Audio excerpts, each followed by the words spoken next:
बच्चों 8वीं कक्षा का जो संस्कृत का पेपर हुआ है कल, वो मैं सॉल्व कर कर बता रही हूँ। आप ध्यान से देखें, सभी प्रश्नों को आप मिला लें। 8वीं कक्षा के बच्चे देखें जिनका संस्कृत का पेपर हुआ है, वो अपना पेपर लेकर बैठ जाएं और देखें कि उन्होंने क्या उत्तर दिया है। मेरे साथ मिला लें और निर्णय करें कि आपका प्रश्न पत्र कैसा हुआ है। तो सबसे पहले हम देख रहे हैं, यह अपठित गद्यांश है जो कि हिमालय पर्वत के बारे में बताया गया है। इसके उत्तर इस तरह से हैं। हर एक प्रश्न 2 अंक का है, 2 अंक का है, अर्थात इसको पूरी लाइन में लिखना है। तो कैसे? उपर्युक्त गद्यांश से उचितम शीर्षकम लिखत, इसका उचित शीर्षक लिखना है। शीर्षक इसका उचित है, बनता है हिमालय, क्योंकि हिमालय के बारे में ही स्पष्ट बताया गया है, इसलिए इसका उचित शीर्षक होगा हिमालय। हिमालय भारत के किस दिशा में है? तो हिमालय से भारतस्य, यहाँ कस्याम की जगह पर हम लिख देंगे उत्तरस्याम दिशि वर्तते। उसके बाद आता है हिमालय किसकी क्रीड़ा स्थली है? तो हिमालय शिवस्य क्रीड़ा स्थली अस्ति। इस तरह से आंसर दे देंगे, कस्य के स्थान पर शिवस्य आ जाएगा। घ का उत्तर है कह विश्वस्य समस्तेषु पर्वतेषु, यानी कहा कौन विश्व के समस्त पर्वतों में उन्नत है, श्रेष्ठ है? तो उत्तर होगा हिमालय है। तो हिमालय कह के स्थान पर हिमालय लिखकर बाकी सारी लाइन इसको हम रिपीट कर देंगे। तो ये हमारा पूरा आंसर हो गया। उसके बाद दूसरा प्रश्न है शब्दार्थ लिखो। शब्दार्थ है पिपासु का मतलब प्यासा, समय का मतलब शांत करो, बुभुक्षितः का मतलब है भूखा, और दिक्षु का मतलब है दिशाओं में, सबला का मतलब बल से युक्त, और उत्साहयात का मतलब है प्रोत्साहित करें। अब आगे देखते हैं। तीसरा प्रश्न है एक पदेन उत्तरत, एक पद में उत्तर देना है, अर्थात एक शब्द में उत्तर देना है। तो कैसे? कस्मै किमपि अकार्य न भवति, यानी कस्मै जो है दिया हुआ है, कस्मै के स्थान पर हम दे देंगे क्षुधार्ताय। तो यहाँ पे भी चतुर्थी विभक्ति है, यहाँ भी चतुर्थी विभक्ति है, तो क्षुधार्ताय ये इसका उत्तर हो जाएगा। उसके बाद देखो बद्री गुलमानाम पृष्ठे का नीलीना आसीत, अर्थात कि बद्री यानी कि जो बेरी के पीछे कौन छुप कर बैठा था? लोमशिका, अर्थात का के स्थान पर लोमशिका आ जाएगा, अर्थात लोमड़ी छुपी हुई थी। सर्वे किम समीहते, सर्वम सर्वः किम समीहते, किम के स्थान पर स्वार्थम आ जाएगा कि सभी अपने स्वार्थ के लिए कार्य करते हैं। तो निसहायो व्याधः किम याचत, तो यहाँ पर किम याचत मतलब क्या प्रार्थना की उसने, निसहाय व्याध ने क्या प्रार्थना की? तो किम के स्थान पर प्राणाभिक्षाम इव, यानी प्राणों की भिक्षा ऐसी उसने याचना की। तो ये उत्तर इसका इस तरह से हो जाएगा। अब ये आपको पता है कि ये 4 अंक का है, तो आपको ये आपने इस तरह से लिखा है तो आपको 4 अंक पूरे मिल जाएंगे। उसके बाद आता है पूर्ण वाक्येन उत्तरत। पूर्ण वाक्य का उत्तर कैसे लिखना है? दिष्टया का समागता, का के स्थान पर शालिनी आ गया, तो दिष्टया शालिनी समागता। उसके बाद राकेश से कार्यालय का निश्चिता, राकेश के कार्यालय में क्या निश्चित था? तो का के स्थान पर हम एका महत्वपूर्ण गोष्ठी लिखकर बाकी वाक्य इस तरह से लिख देंगे, राकेश से कार्यालय एका महत्वपूर्ण गोष्ठी निश्चिता। ये पूरा आंसर हो गया। उसके बाद देखो चौथे में राकेशः शालिनीम कुत्र गंतुम कथयति, राकेशः शालिनीम कुत्र गंतुम कथयति। अब कुत्र के स्थान पर हम चिकित्सकाम प्रति लगाकर ये वाक्य पूरा कर देंगे इस तरह से, राकेशः शालिनीम चिकित्सकाम प्रति गंतुम कथयति। ये इसका पूरा आंसर हो गया। उसके बाद देखो 4th प्रश्न में है सायंकाले भ्राता कार्यालयात आगत्य किम करोति, शाम के समय भाई कार्यालय से आकर क्या करता है? किम के स्थान पर हम लिख देंगे भवानी स्तुतिम, अर्थात पूरा आंसर कैसे होगा? सायंकाले भ्राता कार्यालयात आगत्य भवानी स्तुतिम करोति। ये इसका पूरा आंसर हो जाएगा। अब आगे देखेंगे कि आगे के प्रश्न क्या है। 5वां प्रश्न इस तरह से है कि ये प्रश्न निर्माण करना है हमको, है ना।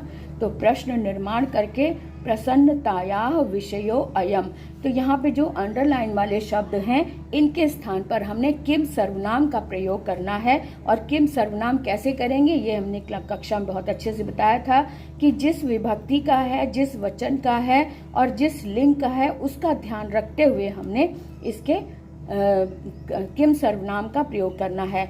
अब प्रसन्नतायाः विषयो अयम, कि प्रसन्नता का विषय क्या था, तो यहाँ पे कस्याः आ जाएगा, क्योंकि यहाँ पर भी स्त्रीलिंग षष्ठी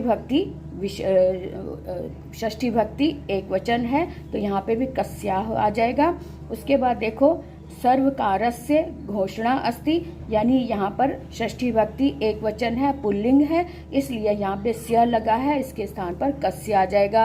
अहम स्व अपराधम स्वीकरोमि, तो यहाँ पर स्व अपराधम मतलब अपना अपराध स्वीकार करो कि कम, मैं क्या स्वीकार करूं, तो यहाँ पर इसके स्थान पर, क्योंकि यहाँ पे द्वितीय विभक्ति एक वचन है, तो द्वितीय विभक्ति एक वचन का कम, कि मैं क्या अपराध क्या स्वीकार करूं। तो समयात पूर्वम आया सम करोषि, यहाँ पे समयात है, अर्थात ये पंचमी विभक्ति एक वचन है और पुल्लिंग है, तो इसलिए समयात के स्थान पर कस्मात शब्द आ जाएगा। और एक बात का और ध्यान रखें, क्योंकि ये किम सर्वनाम लगाने से ये प्रश्नवाचक वाक्य बन जाते हैं, इसलिए ये जो विराम लगे हुए हैं इनके स्थान पर आप क्वेश्चन मार्क लगाएंगे। क्वेश्चन मार्क अगर आपने नहीं लगाया है तो आपके मार्क्स कटेंगे, इस बात का ध्यान रखना, क्योंकि प्रश्न निर्माण करते समय सिर्फ हमें यह शब्द ही नहीं बदलने हैं, पूरे वाक्य का भी ध्यान रखना होता है कि ये प्रश्नवाचक चिन्ह भी लगाने हैं। इसलिए आप समझदार हैं, आपने लगाए होंगे, ऐसी मुझे उम्मीद है। आगे छठा प्रश्न हम देखें कि रिक्त स्थानानि पूर्यत, वह एक बार व्याध के द्वारा फैलाए गए जाल में फंस गया था। कौन? वृद्ध व्याघ्र। अब उसके बाद सह बहुप्रयासम मोचयितुम, मुक्त होने के लिए उसने बहुत प्रयास किए, किंतु जालात मुक्तम न भवत, किंतु जाल से मुक्त नहीं हुआ। तरही मतलब तो, तरही ये तीसरे नंबर पर तरही आ जाएगा। तरही एकः मूषकः समागच्छत्, तभी वहाँ एक मूषक यानी एक चूहा आ गया। बद्धम व्याघ्रम दृष्ट्वा, बंधे हुए व्याघ्र को देखकर, दृष्ट्वा फोर्थ नंबर पर दृष्ट्वा आगे देखकर उसने उसको कहा, अहो भवान जाले बद्ध, अरे आप जाल में फंस गए। तो इस तरह से ये हमारा चारों शब्द इस तरह से आ जाएंगे। आपने देख लिया कि कैसे कैसे भरने हैं। अब हम आते हैं सातवें प्रश्न। यहाँ पर ये जो वाक्य दिए हुए हैं ये किसने किसको कहे, ये इस पर ध्यान देना है। तो कल्याणम भवतु ते, ये व्याघ्र ने व्याधम से कहा। जनाः मयि स्नानम कुर्वन्ति, तो यह बात जो है ये वाक्य नदी जल ने चंचल से कहा। और अहम त्वत्कृते धर्मम आचरितवान त्वया मिथ्या भणितम, अर्थात ये वाक्य चंचल ने व्याघ्र को कहा। अब यत्र कुत्रापि छेदनम कुर्वन्ति, यह वाक्य किसने कहा? यह वाक्य छेदनम यानी कि काटने की बात हो रही है, यानी अर्थात पेड़ की बात हो रही है, तो वृक्ष ने चंचल से कहा। तो इस तरह से हम इसको पूर्ण कर लेंगे। और ये अंक भी 4 अंक का है, तो अगर आपने सही लिखा है तो आपको भी 4 अंक पूरे मिल गए। 8वां प्रश्न है धातु प्रत्ययम च लिखत, धातु और प्रत्यय लिखने हैं कि कौन सी धातु और कौन सा प्रत्यय है इसमें। तो यह जिस तरह से एग्जाम्पल दिया हुआ है कि गंतुम दिया हुआ है, गंतुम में गम धातु और तुमुन प्रत्यय लगा है, तो दृष्टुम में दृष्ट धातु और तुमुन प्रत्यय लगा है। और इन बात का भी ध्यान रखना है, जहाँ पे हल आएगा वहाँ हल आएगा, अगर आपने हल नहीं लगाया तो आपके मार्क्स कटेंगे। इस बात का ध्यान रखते हुए क्लास में मैंने बताया था अच्छे से कि विसर्ग और हल का सावधानी से ध्यान रखना है, अगर नहीं लगाओगे तो नंबर कटेंगे। यहाँ पर भी करणीय क्री धातु और लेप प्रत्यय लगा है। पातुम में पा धातु और तुमुन प्रत्यय लगा है। खादितुम में खाद धातु और तुमुन प्रत्यय लगा है। तो इस तरह से आपने भी सही कर लिया होगा। ये भी 4 अंक का है। अब आगे देखें, अगला प्रश्न है हमारे सामने 9वां है कि लट लकार पदेभ्य, ये लट लकार के सारे शब्द हैं, इसको लोट विधि लिंग लकार पदानाम निर्माणम कुरुत, निर्माण करना है लोट लकार में और विधि लिंग लकार में।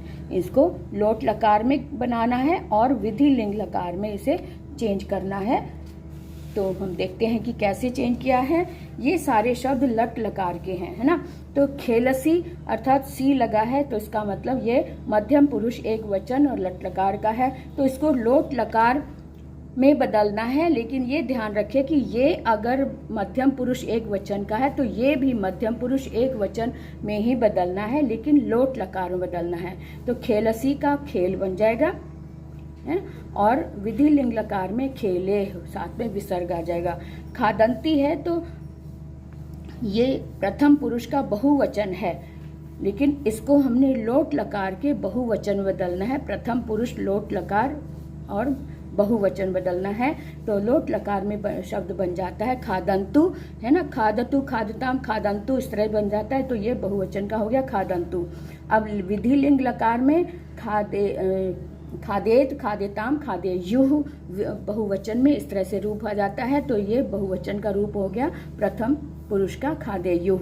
उसके बाद पिबामी, पिबामी का मतलब है कि ये उत्तम पुरुष एक वचन है, तो उत्तम पुरुष एक वचन लोट लकार में हमने बदलना है। लोट लकार में रूप बनता है पिबानी, तो पिबानी बन गया एक वचन में लोट लकार में उत्तम पुरुष में, और उत्तम पुरुष एक वचन में विधि लिंग लकार में शब्द बनता है पिबेयम।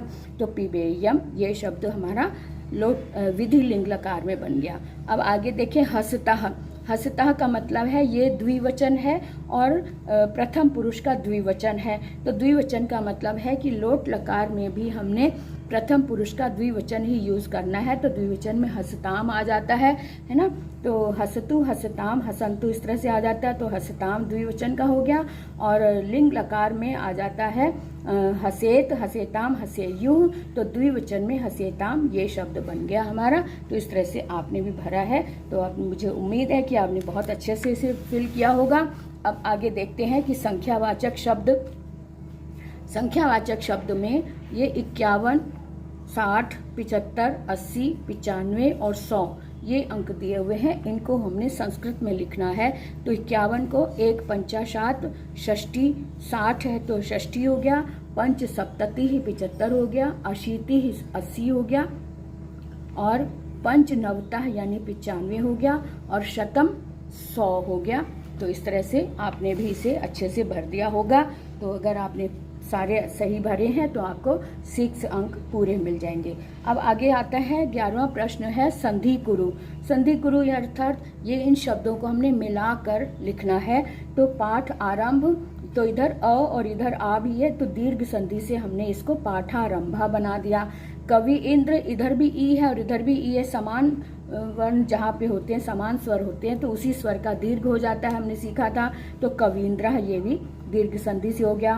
भानुदय, उ और उ इधर भी समान स्वर है, इधर भी समान स्वर होने के कारण ये भानुदया हो गया। अब यहाँ पे पर और उपकार, यहाँ पर समान स्वर नहीं है, एक तरफ अ है, अ और उ मिलकर ओ बन जाता है, हमने गुण संधि में सीखा था। तो ये हमारा शब्द बन जाएगा परोपकारः।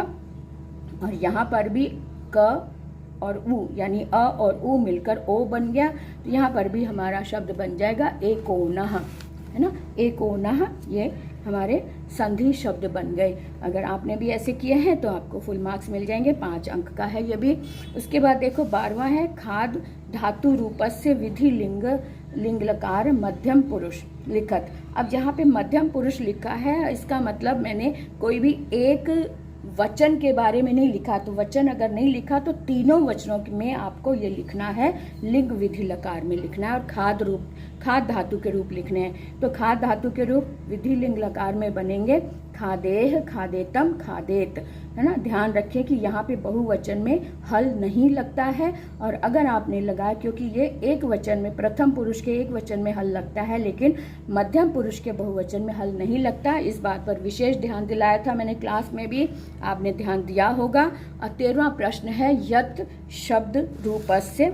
यत् शब्द रूपस्य पुल्लिंग द्वितीया तृतीया च विभक्ति लिखत, यानी यत् सर्वनाम शब्द पर हमने द्वितीय और तृतीय विभक्ति के रूप लिखने हैं तीनों लकारों में। तो कैसे होगा, द्वितीय में यम, द्विवचन में यौ और यान, यम यौ यान, और तृतीय विभक्ति में येन याभ्याम यई, यम बड़ी ए की मात्रा और विसर्ग आ जाएगा।